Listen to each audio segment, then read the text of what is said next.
आज से करीब एक हफ्ते पहले मेरे एक दोस्त का मेरे पास कॉल आया। वो मुझसे पूछ रहा था कि उसकी एक 20 लाख की डिपॉजिट है जो पिछले 4 साल से चल रही है और काफ़ी अच्छे रेट पे चल रही है।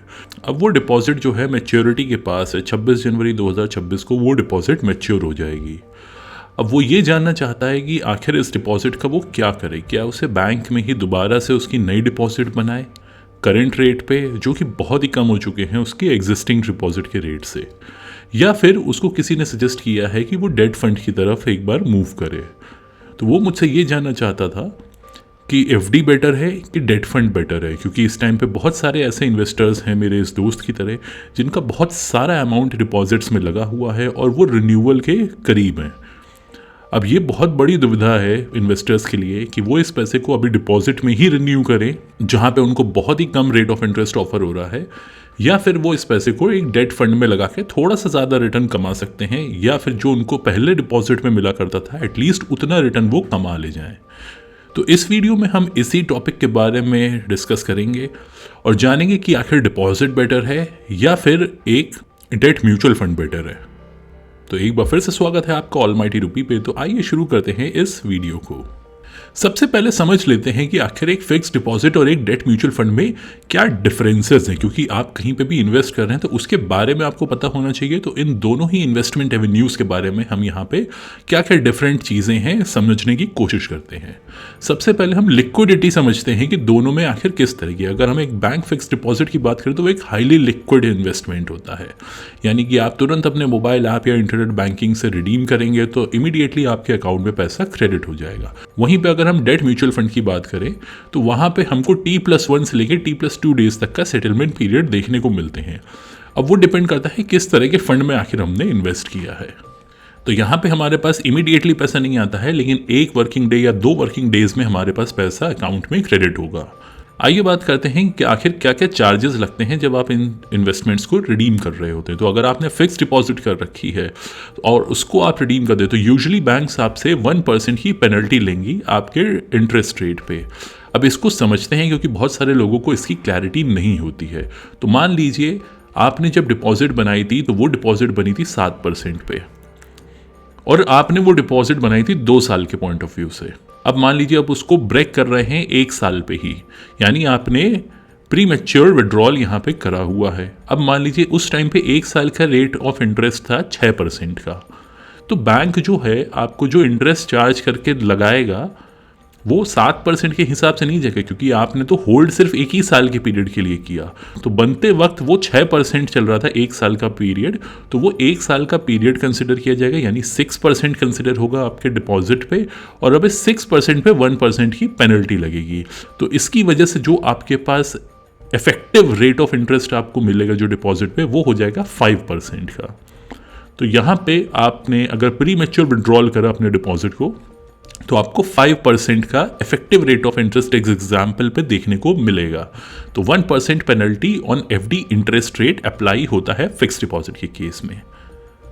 वहीं पे अगर हम डेट म्यूचुअल फंड की बात करें तो अगर आप बहुत ही जल्दी निकाल रहे हैं तो आपको एग्जिट लोड देना होगा, और ये डिपेंड करता है फंड पे या category of debt mutual fund पे कि किस तरह का आपका इन्वेस्टमेंट है। तो मान लीजिए आपने अगर लिक्विड फंड में लगाया हुआ है तो लिक्विड फंड में तो यूजुअली एग्जिट लोड होता ही नहीं है, और अगर आपने मान लीजिए किसी ultra short term bond fund में लगाया हुआ है तो 7 डेज से लेकर 30 डेज के एग्जिट लोड पीरियड होते हैं। तो अगर आप 30 दिन के बाद निकालते हैं तो ज़्यादातर डेट म्यूचुअल फंड्स में आपको एग्जिट लोड नहीं देना होता है। तो वो डिपेंड करता है किस तरह के फंड में आप आखिर अपना पैसा इन्वेस्ट कर रहे हैं। अगला है रिटर्न्स आप किस तरह से एक्सपेक्ट कर सकते हैं। तो करंट सिनेरियो में जो डिपॉजिट का रेट चल रहा है वो 6 to 7% के बीच में चल रहा है। बैंक टू बैंक वैरी करता है, कुछ छोटी बैंक्स आपको थोड़ा हायर इंटरेस्ट रेट दे देंगे और बड़ी बैंक्स आपको कम इंटरेस्ट रेट ऑफर करेंगे। वहीं पे अगर हम डेट म्यूचुअल फंड की बात करें तो वहाँ पे आपको 6.5% से लेकर 9% और उसके बियॉन्ड भी रिटर्न्स देखने को मिल रहे हैं, क्योंकि डेट म्यूचुअल फंड्स सिर्फ आपका लिक्विड फंड्स की कैटेगरी नहीं है। यहाँ पे आपके बॉन्ड फंड्स आते हैं, डायनामिक बॉन्ड फंड्स आते हैं, जहाँ पे आप थोड़े से ज़्यादा एक्स्ट्रा रिटर्न्स कमा सकते हैं। हाँ, उसमें कुछ तरह की रिस्क होती हैं जिसके बारे में हम इस वीडियो में आगे बात करेंगे। तो आइए समझते हैं इन दोनों इन्वेस्टमेंट्स में टैक्सेशन किस तरह से वर्क करता है। अगर हम एक फिक्स डिपॉजिट की बात करें तो फिक्स डिपॉजिट के केस में इंटरेस्ट जो होता है आपका हर साल टैक्सेबल होता है। तो आपने इंटरेस्ट एक्रू किया है, भले ही आपने उसको रियलाइज ना किया हो, लेकिन वो उस साल आपको उस पर टैक्स देना होगा। वहीं पर डेट म्यूचुअल फंड की बात करें तो जब आप इस फंड को रिडीम करेंगे, सिर्फ उस वक्त ही आपको रिडेम्पशन पे जो कैपिटल गेन आपका पार्ट होगा वहाँ पे टैक्स देना होगा। टैक्सेशन में थोड़े बहुत चेंजेस हुए हैं जिसके बारे में हम वीडियो में आगे बात करेंगे। अब बात करते हैं टीडीएस का। तो अगर आप 50,000 के ऊपर अगर आपका इंटरेस्ट चला जाता है तो 10% का टीडीएस डिडक्ट होगा एफडी के केस में। सीनियर सिटीजन के केस में ये अमाउंट 1 लाख तक का है। तो 50,000 के नीचे है, अगर आप 60 से कम एज के हैं तो आपका कोई टीडीएस नहीं लगेगा। 50,000 के अबव है और आप 60 की एज से नीचे हैं तो आपको 10% का टीडीएस लगेगा। और अगर आप एक सीनियर सिटीजन है तो थ्रेशोल्ड आपका 1 लाख पर ईयर है। डेट म्यूचुअल फंड के केस में अगर आप एक रेसिडेंट इंडियन है तो आपको कोई भी टीडीएस नहीं लगेगा। अगर आप एक नॉन रेसिडेंट इंडियन है तो वहाँ पे आपका 10% का टीडीएस अप्लाई होगा। तो ये हमने समझ लिया आखिर इन दोनों ही प्रोडक्ट्स में क्या डिफरेंस है, क्योंकि डिफरेंस समझना बहुत ज़रूरी है, क्योंकि आप कहाँ पे पैसा इन्वेस्ट कर रहे हैं वो आपको जानना बहुत ज़रूरी है। अब आइए समझते हैं कि किस तरह के रेट ऑफ इंटरेस्ट ऑफर हो रहे हैं डिपॉजिट्स के केस में। तो ये मैंने वेबसाइट्स देखी कुछ बैंक्स की, वहाँ पे किस किस तरह के रेट ऑफ इंटरेस्ट ऑफर हो रहे थे वो मैंने यहाँ पे लगाया हुआ है। तो अगर आप देखेंगे ज़्यादातर बैंक्स का जो रेट ऑफ इंटरेस्ट है वो 6% से ले के 6.5% के बीच में ही है। छोटी बैंक्स आपको थोड़ा ज़्यादा इंटरेस्ट ऑफर कर देंगे, लेकिन आने वाले टाइम पर यह रेट ऑफ इंटरेस्ट और कम होगा, क्योंकि आरबीआई ने अभी 18 दिसंबर को ही 25 बेसिस पॉइंट्स का रेट रिडक्शन किया है। और आने वाले एक क्वार्टर में जो 2026 का फर्स्ट क्वार्टर है, यहाँ पे हमें और रेट रिडक्शन देखने को मिलेगा। तो रेट कट्स एक्सपेक्टेड है, तो जितने रेट कट्स होते चले जाएंगे एफडी रेट्स भी रिड्यूस होते चले जाएंगे। और जो बैंक्स हैं वो यूजुअली क्या करती हैं, सीनियर सिटीजन को 50 पैसे का एक्स्ट्रा बेनिफिट प्रोवाइड करती हैं डिपॉजिट्स में। तो अगर आप एक सीनियर सिटीजन है तो जो रेट्स आपको बैंक प्रोवाइड कर रही है, आपको उसमें 50 पैसे या 60 पैसे का additional rate of interest offer कर दिया जाता है। अब समझते हैं डेट म्यूचुअल फंड्स का। अब यहाँ पे आपको बहुत तरह के डेट म्यूचुअल फंड्स देखने को मिल जाते हैं, तो आपको ये समझना पड़ेगा कि आखिर ये डिफरेंट फंड्स बनते कैसे हैं। तो मेनली इनका जो पोर्टफोलियो होता है उसके अंदर जो इन्वेस्टमेंट्स किया जा रहा है तो वो शेयर्स में तो नहीं है, वो है बॉन्ड्स में, वो है शॉर्ट टर्म पेपर्स में। अब इनकी जो मैच्योरिटी हो रही होती है उसके हिसाब से ये फंड्स जो हैं क्लासिफाइड हो जाते हैं। अगर आपकी मैच्योरिटी पीरियड जो है वो बहुत ही छोटा है तो वहाँ पे आपको लिक्विड फंड्स देखने को मिलते हैं, जहाँ पे कॉमर्शियल पेपर्स में इन्वेस्ट हुआ है, मैच्योरिटी पीरियड 91 डेज़ के टी बिल्स हैं। तो उस तरह के जो इन्वेस्टमेंट्स अगर हो रहे हैं जहाँ पे बहुत जल्दी जल्दी उसका पोर्टफोलियो चेंज होता चला जा रहा है, यानी जो अंडरलाइंग इन्वेस्टमेंट्स हैं वो मैच्योर होते चले जा रहे हैं, तो वहाँ पर पोर्टफोलियो चेंज हो रहा है, तो वहाँ पर ज़्यादा रिस्क नहीं है और कंपैरेटिवली रिटर्न थोड़े कम रहेंगे अगर बाकी हम डेट कैटेगरी के म्यूचुअल फंड्स को देखते हैं तो लिक्विड फंड्स यहाँ पे सबसे पहले आते हैं, जो अब सबसे सेफेस्ट कैटेगरी मानी जाती है डेट म्यूचुअल फंड्स के केस में।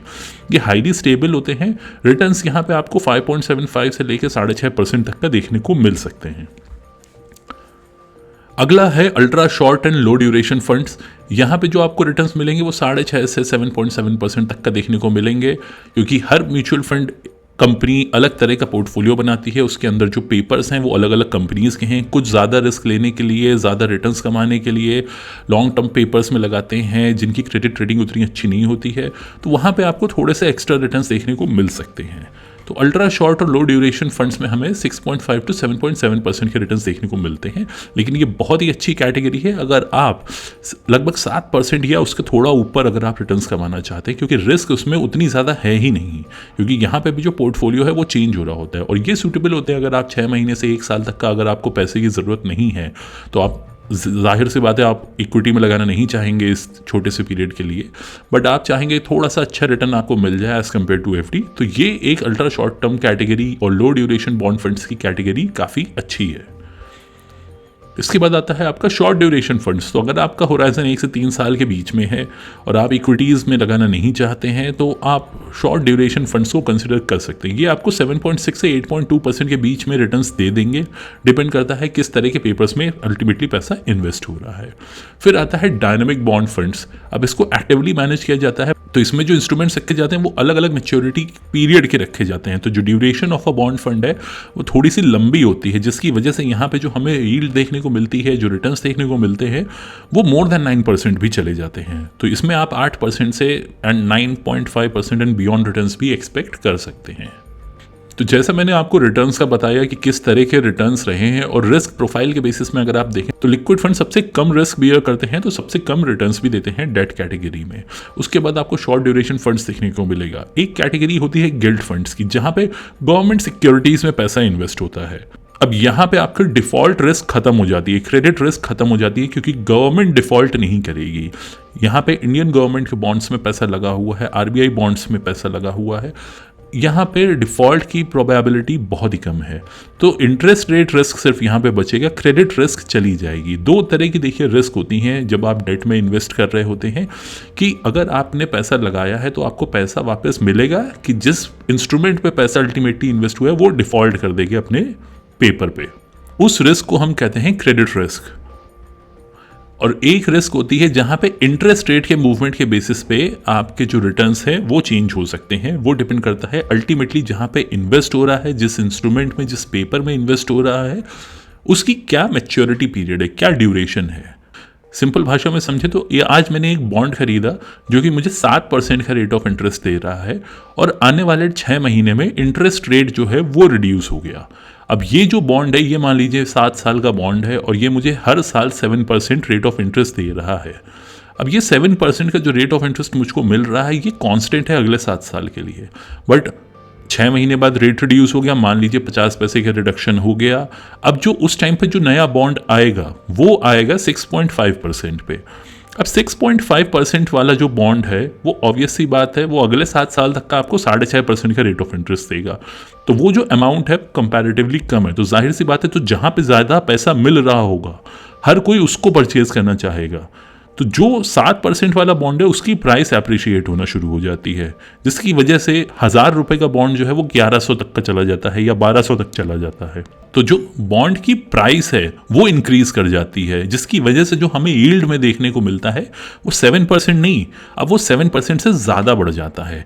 मे बी वो 7.35% तक चला जाए depending on the duration of the bond fund. तो वो हमको एक बहुत ही अच्छा रिटर्न दे के चला जाएगा एक रिड्यूसिंग इंटरेस्ट रेट साइकिल में। तो ये समझना हमें बहुत ज़रूरी है कि हम किस तरह के रिटर्न्स चाहते हैं अपने पोर्टफोलियो से। अगर हमें रिड्यूसिंग इंटरेस्ट रेट साइकिल दिख रही है आने वाले टाइम पे, तो जाहिर सी बात है हम ऐसे फंड्स में लगाएंगे जहां पे हमको इस रिड्यूसिंग इंटरेस्ट रेट साइकिल का बेनिफिट मिले। और जहां पे इंटरेस्ट रेट इंक्रीज करना शुरू करते हैं तो जस्ट इसका उल्टा होने लगता है। अब बात करते हैं डायनेमिक बॉन्ड फंड्स के बारे में। डायनेमिक बॉन्ड फंड्स एक ऐसी कैटेगरी है जहां पे मल्टीपल मैच्योरिटी के इंस्ट्रूमेंट्स में पैसा लगाया जाता है। इसमें शॉर्ट टर्म इंस्ट्रूमेंट्स भी दिखेंगे, लॉन्ग टर्म मैच्योरिटी इंस्ट्रूमेंट्स भी दिखेंगे, गवर्नमेंट सिक्योरिटीज भी आपको दिखेगी, और कॉर्पोरेट बॉन्ड्स भी दिखेंगे। तो यहाँ पे जब पैसा लिया जाता है इन्वेस्टर से, तो अलग अलग इंस्ट्रूमेंट्स में पैसा पार्क किया जाता है, जिसकी वजह से हमें इस तरह के रिटर्न्स देखने को मिलते हैं।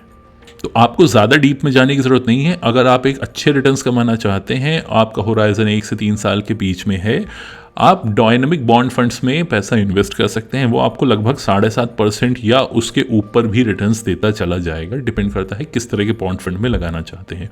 तो अगर आप जानना चाहते हैं कि आज की डेट में कौन से ऐसे बॉन्ड फंड्स अवेलेबल है जहां पे आप इन्वेस्ट कर सकते हैं जो आपको अच्छे रिटर्न्स दे सकते हैं, तो कॉमेंट्स में बताइएगा, मैं उस पर एक अलग से वीडियो ज़रूर बनाऊँगा। तो हमने डिफरेंस समझ लिया दोनों ही प्रोडक्ट्स के बीच में कि लिक्विडिटी और एग्जिट को लेके आखिर क्या डिफरेंस है एक डेट म्यूचुअल फंड में और एक डिपॉजिट के बीच में। ऑपरेशनल फ्लेक्सिबिलिटी की बात करें तो डेट फंड्स में हमें सिस्टमैटिक विड्रॉल प्लान का ऑप्शन मिलता है, जैसे कि हर म्यूचुअल फंड में हमें मिलता है। तो हम एक सर्टेन अमाउंट का विड्रॉल लगा सकते हैं जो कि हर महीने हमें अगर अपने अकाउंट में चाहिए तो। डिपॉजिट के केस में हम इंटरेस्ट ले सकते हैं अपने अकाउंट में मंथली या क्वार्टरली बेसिस पे, या चाहे तो हम सीधे मैच्योरिटी पे अपने इंटरेस्ट को ले सकते हैं। तो वो ऑप्शन हमारे पास रहता है और हम उसको कभी भी एक एफडी के टेन्योर में चेंज भी करवा सकते हैं। अब अगर हम रिस्क की बात करें तो आपने पैसा लगाया है एक डेट म्यूचुअल फंड में मान लीजिए, तो आपको क्या मिलेगा। देखिए, अगर उसके अंडरलाइंग इंस्ट्रूमेंट्स में डिफॉल्ट हो गई, मतलब जिस कंपनी ने वो पैसा लिया था अल्टीमेटली एक म्यूचुअल फंड से, क्योंकि म्यूचुअल फंड ने क्या करा, एक पेपर खरीदा। पेपर खरीदने का मतलब क्या होता है, एक पर्टिकुलर टाइम के लिए वो पैसा एक कंपनी को लेंड करा गया है, जिसके अगेंस्ट में कंपनी ने प्रॉमिस किया है कि वो एक पर्टिकुलर कूपन रेट पे करता रहेगा म्यूचुअल फंड को। तो अगर ये पेमेंट में डिले हुआ या कैपिटल जो गई है, जो प्रिंसिपल अमाउंट गया है, उसमें अगर डिफॉल्ट हुआ तो ये पैसा वापस नहीं आता है। तो यहाँ पे अगर डिफॉल्ट होती है तो आपको एज एन इन्वेस्टर ज़्यादा कुछ नहीं मिलेगा। जितना वो पोर्शन लगा था उस फंड से, उतना आपके लिए एक डेड इन्वेस्टमेंट हो जाता है। तो अगर हम एक डिपॉजिट की बात करें तो वहाँ पे DICGC का हमको इंश्योरेंस मिलता है, पर पैन 5 लाख की लिमिट है। आपके मान लीजिए 4 बैंक अकाउंट्स अलग अलग हैं, आपने अलग अलग जगह डिपॉजिट बना रखी है और कोई डिफ़ॉल्ट होती है तो पर पैन आपको सिर्फ 5 लाख तक का ही आपको मिलेगा इंश्योरेंस, यानी 5 लाख रुपए आपको दिए जाएंगे DICGC इंश्योरेंस की तरफ से। और अगर हम बात करें रिटर्न पोटेंशियल की, तो आज की डेट में अगर हम देखें तो जहाँ पे रेट रिड्यूस हो रहे हैं तो आने वाले टाइम पे FD के रेट रिड्यूस होते चले जाएंगे, क्योंकि वो आपका डायरेक्टली लिंक्ड है रेपो से। तो RBI रेपो घटाएगा तो FD के रेट्स भी घटते चले जाएंगे।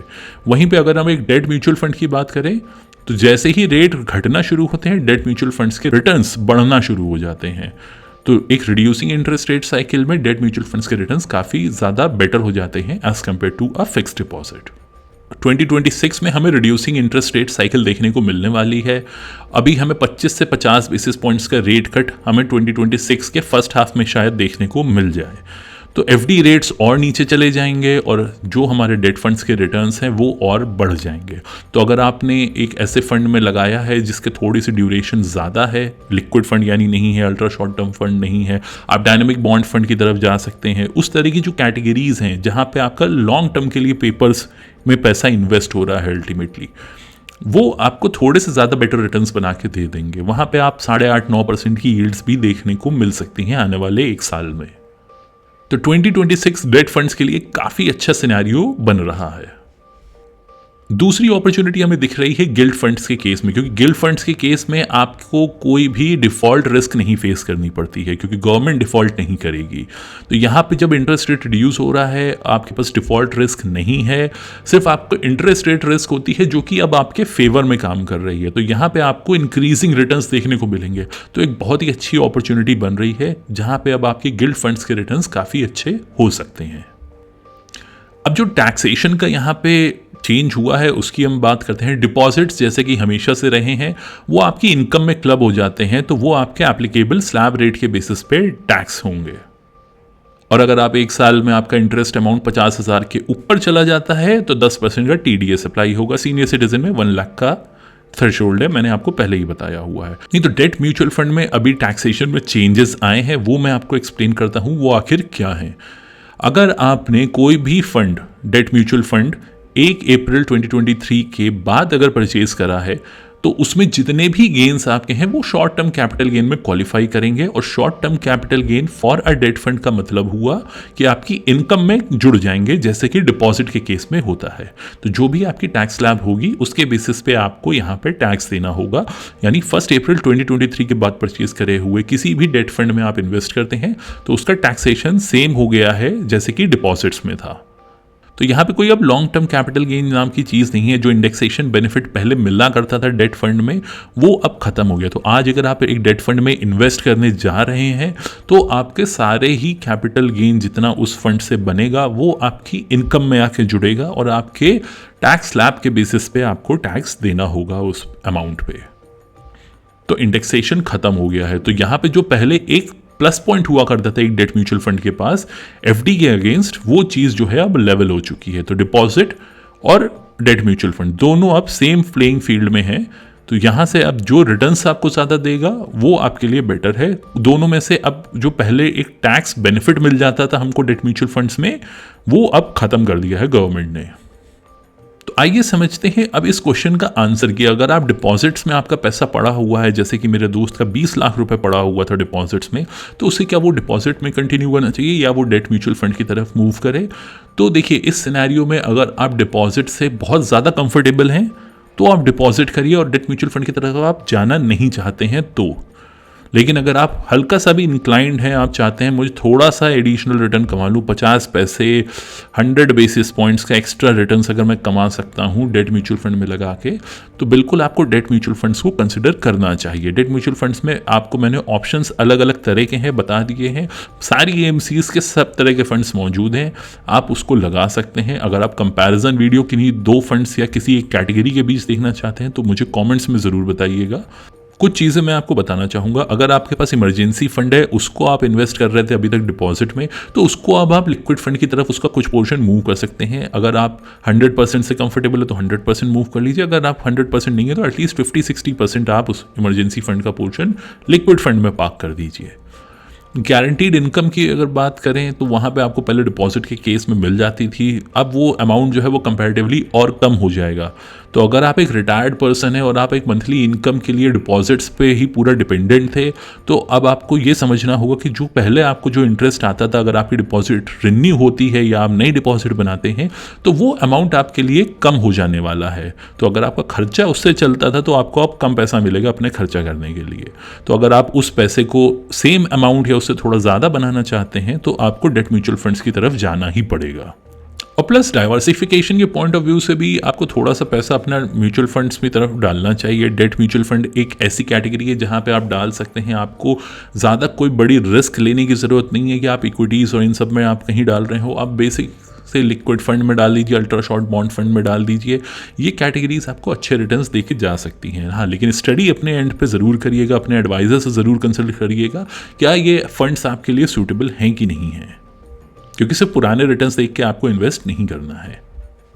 तो मैंने अपने दोस्त को यही सजेशन दिया कि अगर उसका 20 लाख का अमाउंट डिपॉजिट में पड़ा है और वो ऑलरेडी जो है म्यूचुअल फंड्स में लगाता है, he is very comfortable with the equity mutual funds, तो मैंने उसको बोला कि अब ये अमाउंट जो है तुम अपना ultra short term bond fund की तरफ मूव करो। वहाँ से कुछ नहीं तो 7% एंड अबव रिटर्न्स तो एटलीस्ट आपको मिल जाएगा अगले 1 साल में, जब इंटरेस्ट रेट आपके डिपॉजिट्स के फर्दर रिड्यूस होते चले जाएंगे। तो बेटर ऑप्शन है कि आप अल्ट्रा शॉर्ट बॉन्ड फंड की कैटेगरी को देखिए या डायनेमिक बॉन्ड फंड की कैटेगरी को देखिए, वहाँ पे आपको अच्छे रिटर्न्स देखने को मिलेंगे। अगर आपका पीरियड उस लेवल का है तो 1 से 3 साल का पीरियड है, आप डायनेमिक बॉन्ड फंड्स में आप लगाने का सोच सकते हैं। अपने पोर्टफोलियो के हिसाब से एनालाइज ज़रूर करिए और अपने पोर्टफोलियो में किस तरह से आपको लिक्विडिटी रिक्वायरमेंट्स हैं उसको एनालाइज करने के बाद ही अपना पैसा इन्वेस्ट करिए और अपने एडवाइज़र से ज़रूर कंसल्ट करिए। तो ये वीडियो आपको कैसा लगा कमेंट्स में ज़रूर बताइएगा। अगर अच्छा लगा हो तो लाइक ज़रूर करिए और चैनल को सब्सक्राइब ज़रूर करिए। Thank you.